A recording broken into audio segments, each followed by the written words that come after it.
Check it out, y'all.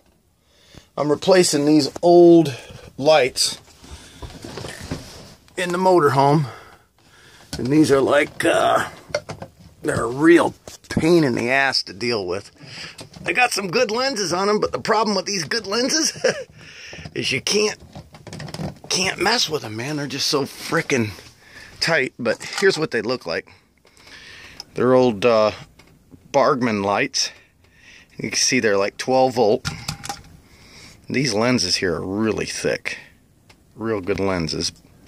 But, you know, they get hot anyway, and you can see the distortion right in here.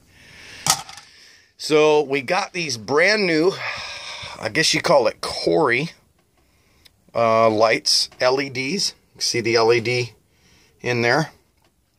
And on Amazon, they're basically 20 bucks for a pack like this.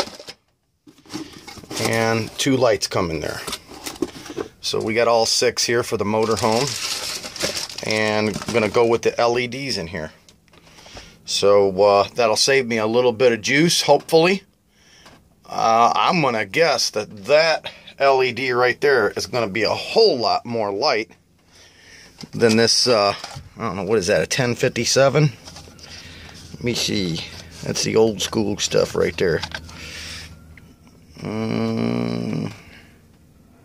Probably a 1057 in there. Actually, I can't see shit on here.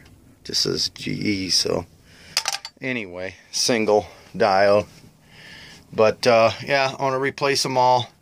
Down in Florida, believe it or not, we only had one light in this thing that worked, and I don't know what happened. Because when we first got the motorhome, we had it sitting out here all last summer working on it. Everything was working. The lights were working. Everything was working. No sooner we get in this joker to head south, the lights quit working on it. So I'm just going to replace them. I meant to do it anyway. That was one of the first things I wanted to do when I bought this thing, was to move up to LED and modernize it that way so it was more reliable, certainly more efficient. And in this, we only have one deep cycle battery. Now, it's a big one. It's one like you'd find in a dump truck or a loader or an excavator or something like that. It's probably 18 inches long. It's huge. It's like 1150 cold cranking amps.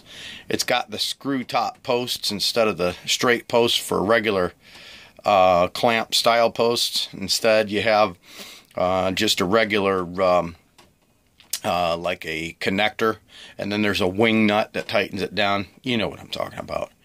Anyway, just one battery, and it's a good battery, but you know, when you're charging computers, you're using lights, you're running the pump for water, you know, we got fired up that gen set, you know, first thing in the morning. So you know, and I mean, the problem too is the conversion that it goes through on our inverter, so that takes juice too. So I'll let you know. I'll post another video as soon as I get these lights going and see how they work.